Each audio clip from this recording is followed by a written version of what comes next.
Good evening, campers, dreamers, and babysitters. Jesus and Maria are a couple going through a difficult time in their relationship. Nevertheless, they have become parents.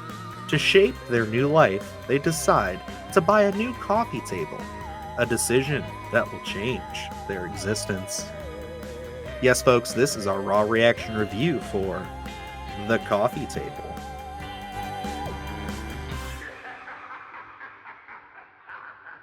Well, Luke. This is another one I don't think either of us ever saw coming. Never had it on a list. I know that it was at a couple of festivals that we attended last year, but again, I don't think we really paid it any mind. It was just something that kind of slid under the radar, as some of these films do.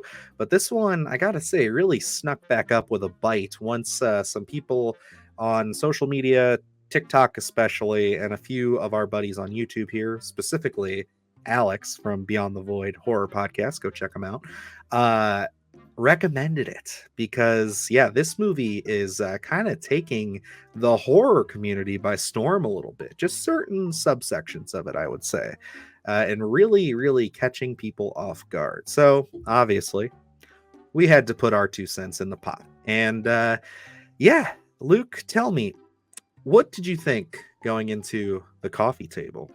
Not too much at all.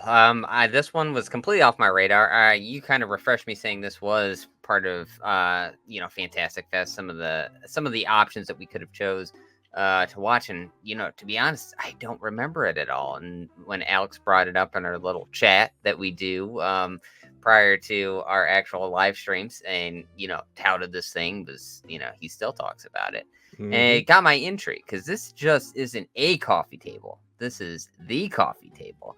And I didn't watch the trailer. I still have not. So I'm curious. I'm really curious on how they marketed this thing. I'll probably watch it after we get off here doing this review.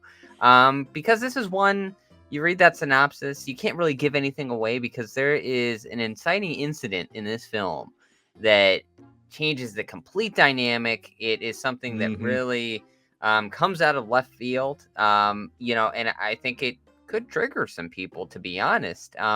It's an overwhelming feeling, so it's one of those things where I didn't think too much about this going into it, but once that happens, it does captivate you. Yeah, it's I gotta say, this has been something that since Alex brought it up and was like, hey, you guys really gotta check this out.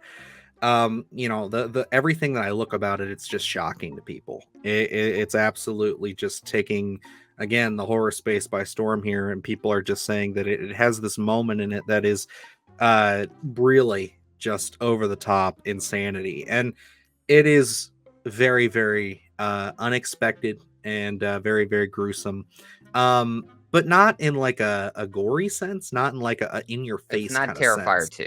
No, it's definitely not. It's more of that intensity, the suspense, and just the shock of it. It's very shock horror, but not, again, in the sense of in your face grossness.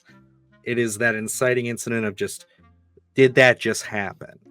And then it's essentially just how our character and characters are going to navigate this situation going forward. And this is going to be a tough one to talk about, guys, because really the less you know about it, I think the better served it is. This is a very difficult film to market in our eyes.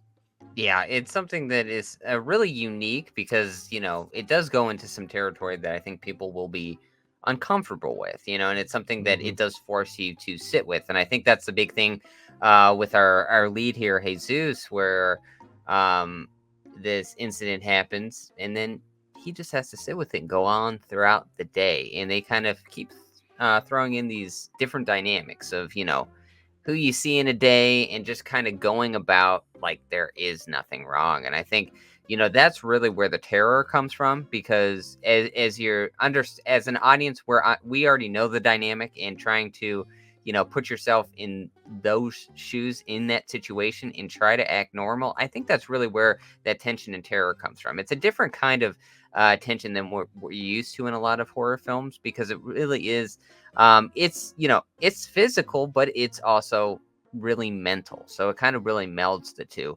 And it's something you really have to wrestle with. It's something where you never really ease into it and, start having fun with this film at all. It's something that it does kind of weigh a little heavier on you. So, I think even after the film, you still have to sit with it and kind of reflect on what you did see. It's going to be something that, um, I don't know if people are going to want to turn this off after a certain point and then maybe revisit it, but I could easily seeing that being, a dynamic that maybe an audience will have to wrestle with, just because this is something that gets really into that, I guess, deep rooted horror. It's just something very different. It's very tangible. It's not something completely out of the realm of possibility.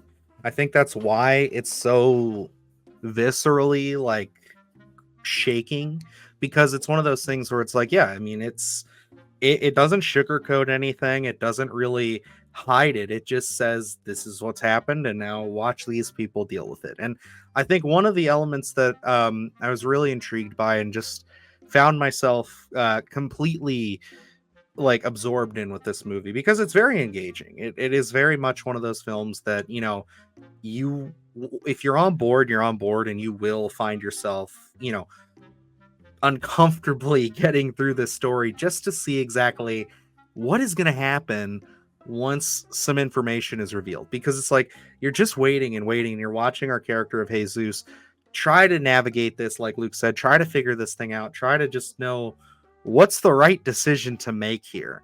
And it's got some very intense moments. It does have some very awkward moments of comedy, especially the opening portion of this, which I found myself really enjoying. This whole opening sequence, all I'll say is that it involves like a furniture salesman. I found it to be just very dark and humorous. And then the movie takes that left turn, and you're just like, holy fuck, what am I watching? Because like it just really it goes into a completely different direction. Yeah, I'll say the furniture salesman was probably my favorite character just from those comedic elements to it. And yes, we do see him at the beginning, which is a funny little introduction. But for me, the element that, just becomes so fascinating with me in terms of our character Jesus going through his whole day here is that our furniture salesman does come back and he brings that comedic element to him. But we're already past our inciting incident. So to watch Jesus try to act normal in this instance, it just becomes, it's one of those things where um it becomes difficult to watch, I think, because It does. That scene is excruciating. and it's because we do have furniture salesman, but then there are, we have Jesus's brother shows up, then Jesus's wife, and there are these elements of almost slight comedic elements, and to try and have these moments of happiness in between our inciting incident and this fallout is just something where I keep going back with wrestling with it, because this is something where you're wrestling with your emotions, because when you inject that sort of tension into this film, to feel anything else almost feels unnatural, because you should be focusing on this one thing. But what they do is they open up, we have this inciting incident very early on, and then we go through the rest of the film and we have to kind of live with it and try to feel these other emotions while this other incident is weighing heavy on us. And I think that's the interesting part of this filmmaking here is, we don't really see that. We watch Infested, and that one's, spiders, it's an outside force, It's getting it's bigger, and it's yeah. getting more intense as it goes along. And and I think these films both have those elements of tension, but they're very different tension, because these filmmakers kind of chose a way different voice. Although in that realm of tension, it's completely different tone in Exactly. that element. So I think that's what I found rather intriguing here, because again, this is subject matter that not a lot of people tackle. This is something that a lot of people stray away from, actually, just because it is something that is so heavy. And then to inject almost this dark comedy element into it, I think there's a true passion for creativeness here, because we don't see this too often. We don't see it pulled off the way it is here. Yeah, and I think one of the important things to say about this, because I do feel now that I've seen the film and I've seen some people's coverage and reviews of this and just the way it's being talked about online, I get the sense, and this is something that I almost tricked myself mentally watching it the first time going through it, was just that like you're kind of waiting for it to get even more absurd past what happens. You're kind of waiting for that other shoe to drop. But it is a very straightforward narrative. It is really sticking to its singular plot point. So it's not like a When Evil Lurks, where it's like that's a shocking film that really goes from one shocking moment to another that just is constantly one-upping itself. This is not that. It is, we have characters, we establish them, something happens, and now you have to deal with it. And you have to sit in it, and you have to just take the next 90 minutes, and we're just going to let you live in that space. And yeah, it's very different, very ballsy.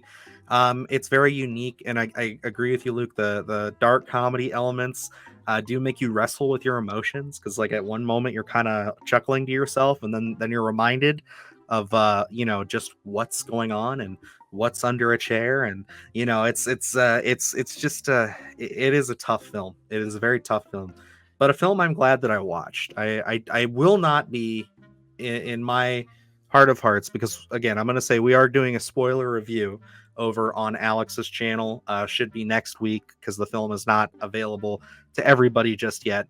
But we're going to be doing it on there with some guests and him, so we're going to really dive into everything. But I gotta say that this is a film that I'm going to say I recommend. I'm going to give it a recommend, but this is not a film for everybody. There's a very select group of people that I would say, hey, you should watch this, because again, this is not for the faint of heart.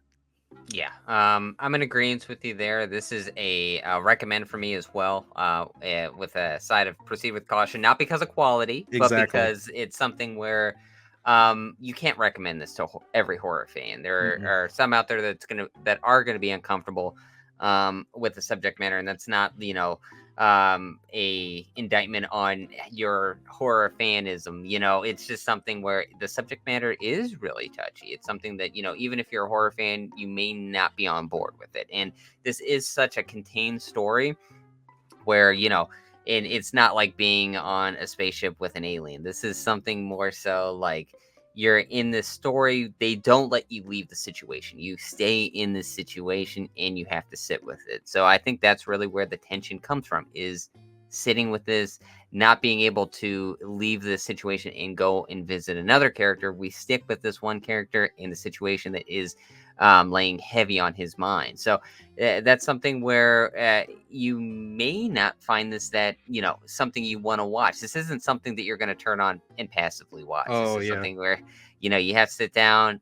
Once you get to the inciting incident, you decide if you're in or you're out. And I got to say, during that inciting incident, there's a beautiful shot for me that they really do build tension with. It's a hallway shot. very well done.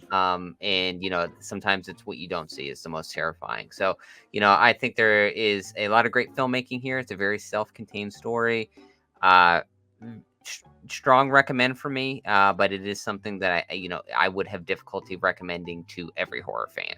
Yeah, absolutely. Yeah, and I think that's I could compare this to in a different way, because I think I found this more watchable than The Uncle, but The Uncle is a good comparison there, where it is one of those films where it's like very well done, great like execution, directing, story, all excellent, but it's just a film that it's going to get under your skin. There's going to be things that it's going to make you see things that you just can't unsee, concepts that you just can't undo, and yeah, it's a rough one, man. But again, I would say not in the sense of like a Serbian film, where a Serbian film is going again for that shock and that like in your faceness. There's nothing in your face about it. It is again just there's no tongue in cheek to it. It's something happens, and then that's you live with it, man. And it's again very well done for what it's trying to do. And yeah, I mean it won us over, but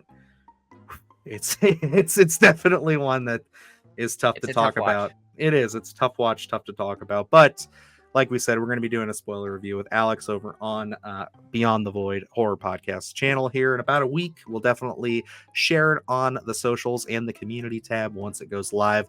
So stick with us here. Let us know if you guys are checking out the coffee table. Is this something you're going to see? Does this pique your interest? Or is this one that you're just like, you know what? I'm gonna stick to the spider movies this month. I think that's good for me. I don't need to see the rough coffee table movie. But yeah, other than that, guys, we got a lot of great stuff up on the channel. We just talked about the recent announcement of some fun horror with the new Evil Dead getting announced. 2 of them in the pipeline. Let's go, baby. And yeah, other than that, we got a lot of great stuff on the horizon. So keep it right here. And yeah, that's gonna wrap us up here. So until next time, I am Dylan Newell. And I'm Luke Janesco. And remember, stay scared. Do the horror shit, gonna do it live. Cause Splattercast kick it every day they live. Splattercast, gonna slash your ass. Splattercast, gonna slash your ass. Splattercast, gonna slash your ass. Splattercast, gonna slash your ass. Splattercast, gonna slash your ass. Splattercast, gonna slash your ass. Splattercast, gonna slash your ass.